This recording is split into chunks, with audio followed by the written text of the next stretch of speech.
Buenos tardes. That's about all of my Spanish, so hopefully you can understand a little bit of English today.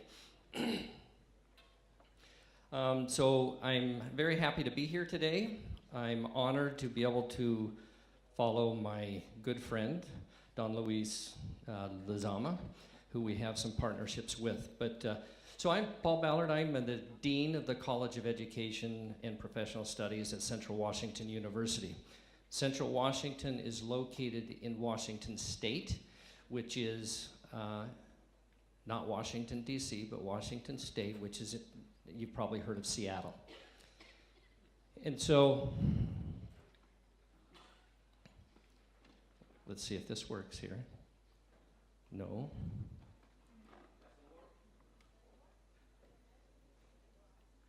It is not moving. It's modern technology, and that's what we're talking about here, right? So.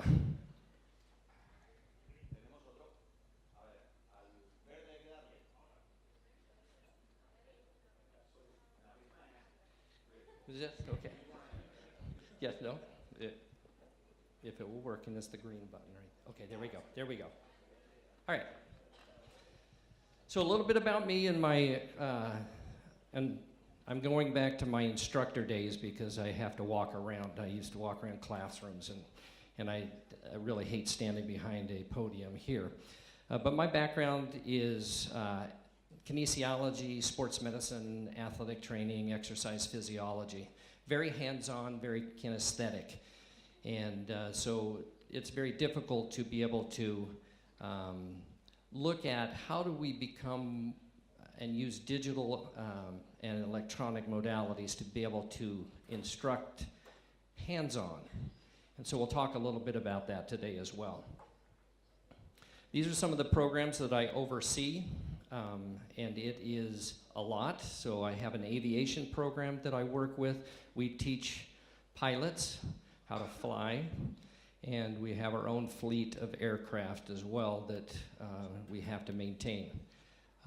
Engineering technology, electrical engineering and mechanical engineering technology is in my college, as well as family and consumer sciences, where we're going to host our hospitality program that's there. Health sciences are there.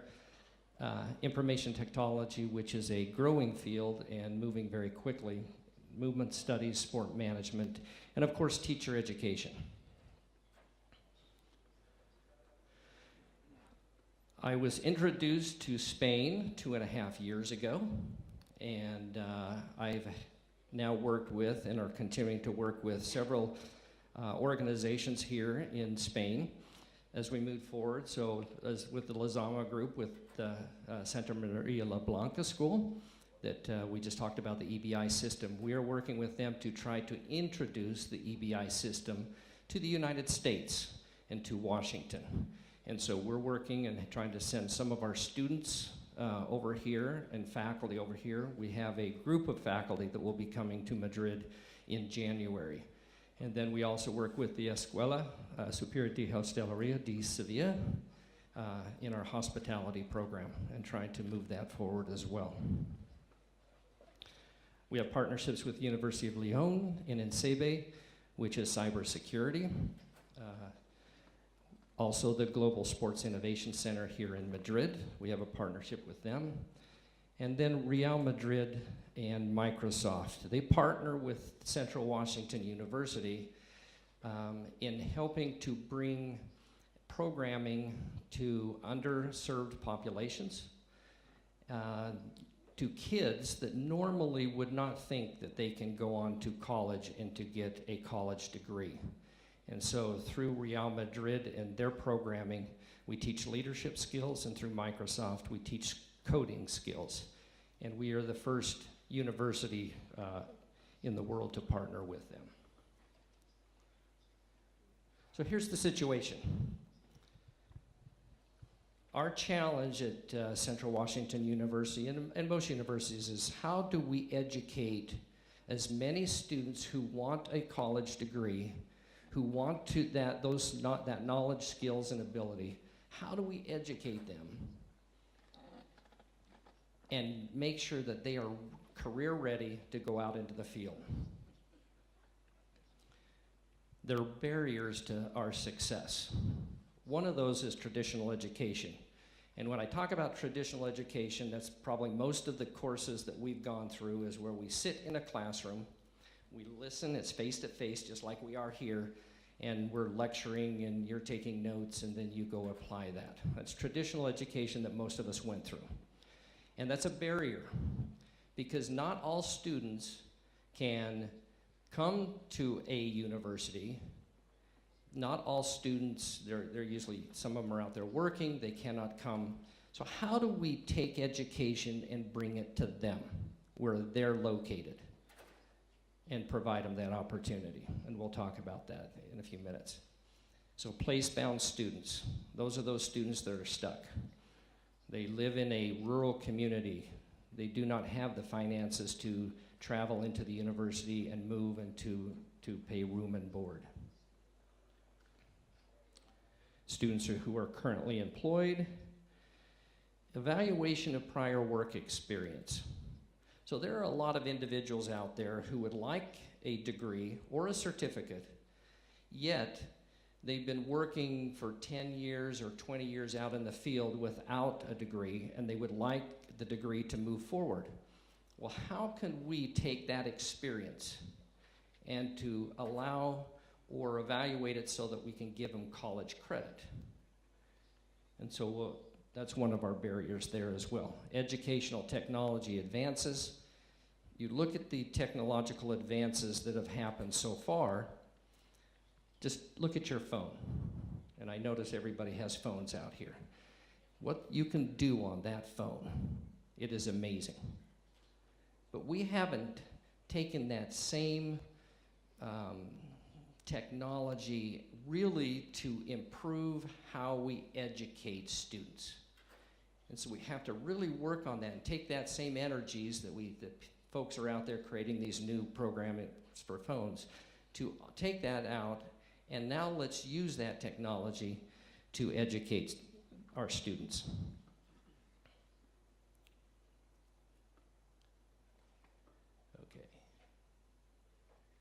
So here's the solutions. And here's just a few of the things that we need to think about.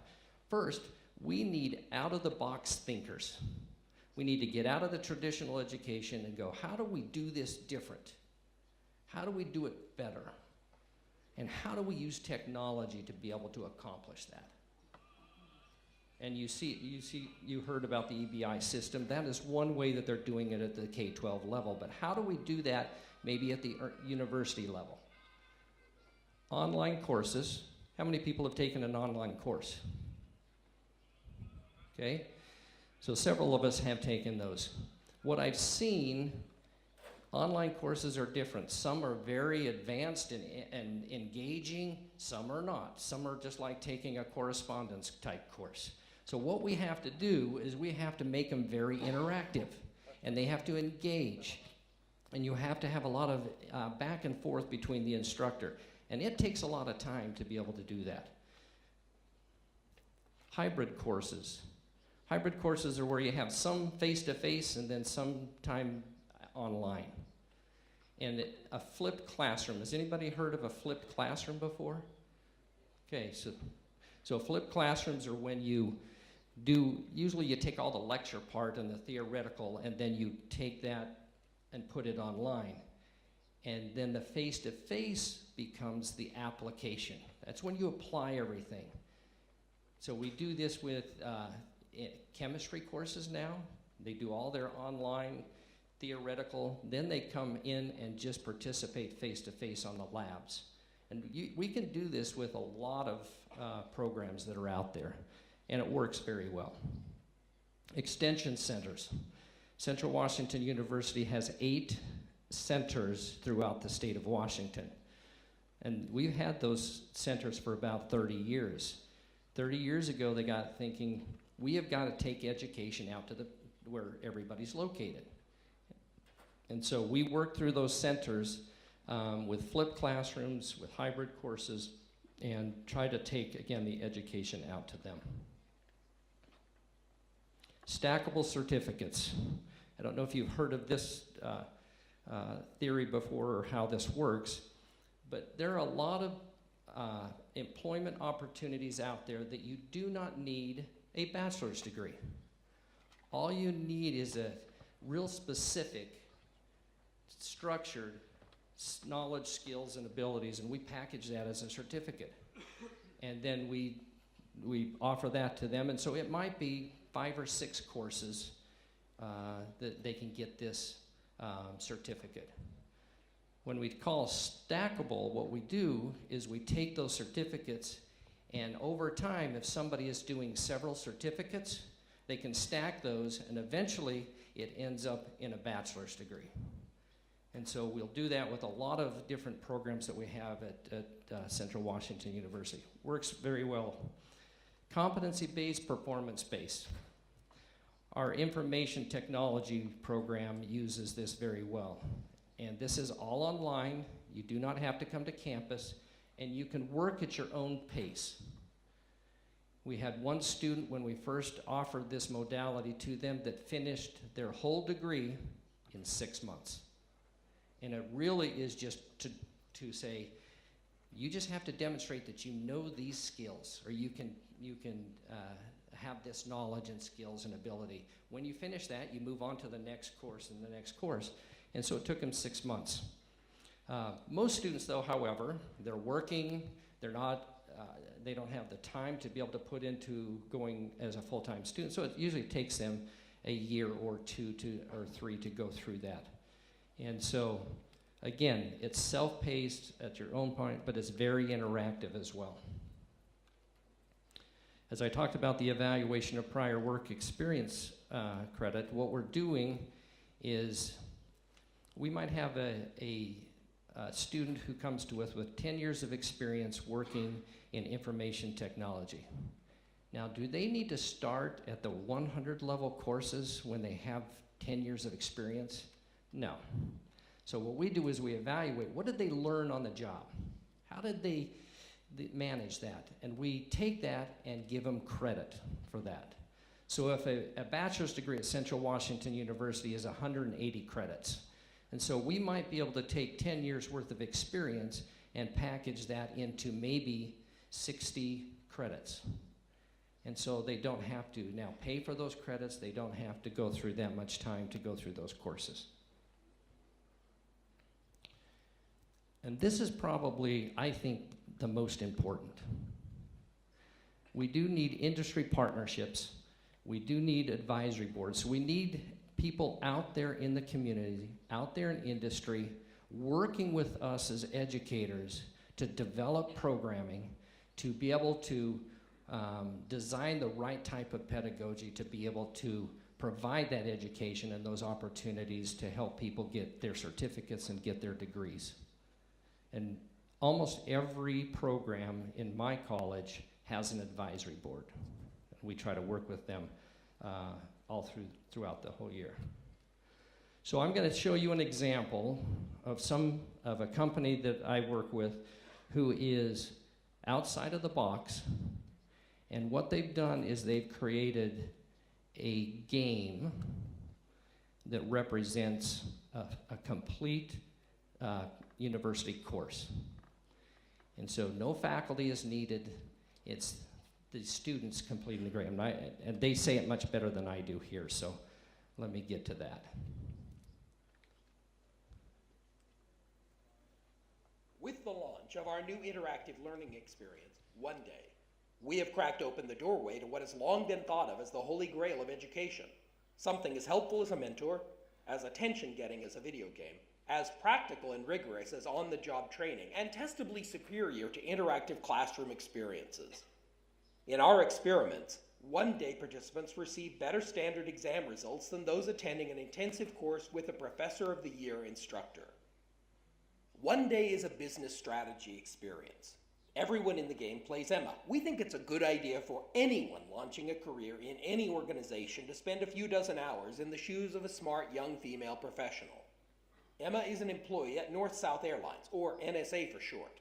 At the beginning of the experience, NSA's CEO, Tomlin Baxter, texts Emma asking her and some other young employees to come by his office before the end of the day to give him their thoughts about where the strategy of the airline should go.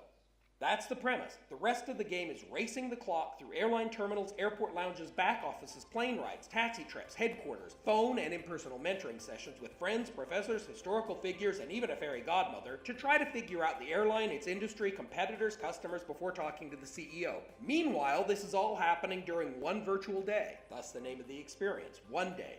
A day in which Emma is experiencing a personal life crisis.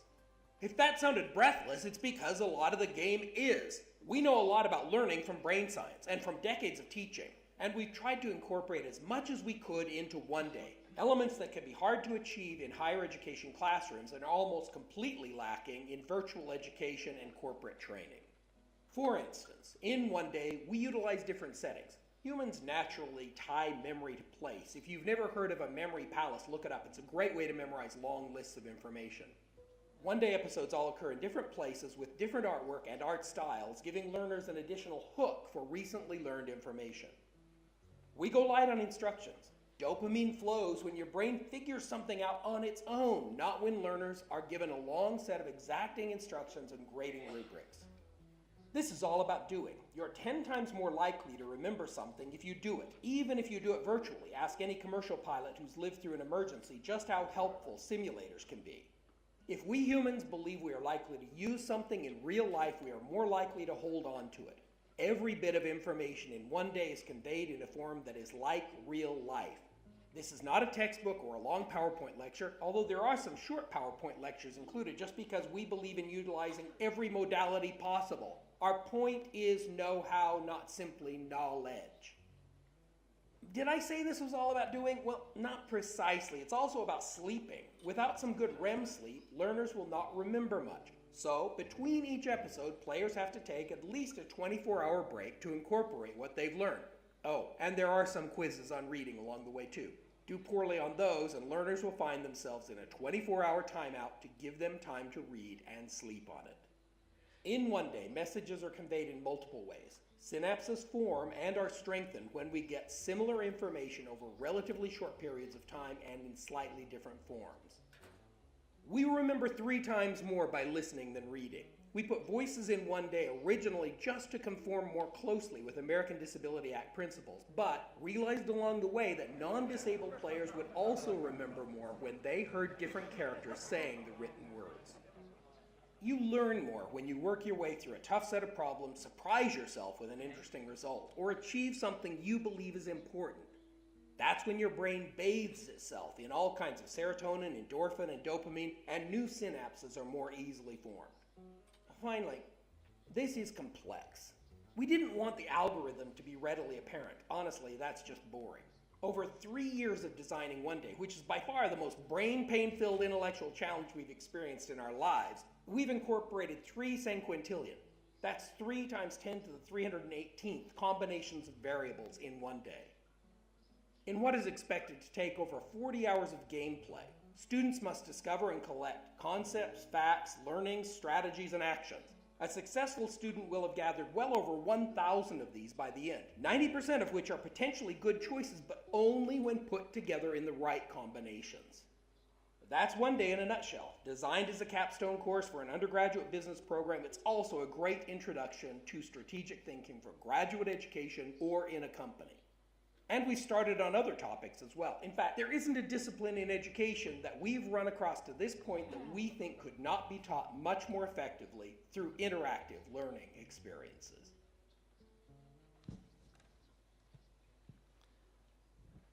All right.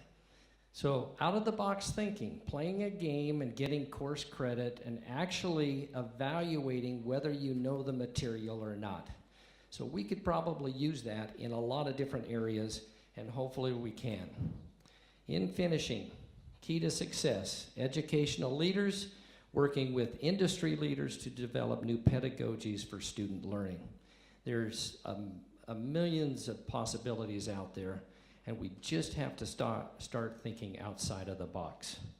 So I appreciate my time here. I really love education and how we can better serve students here. So, gracias.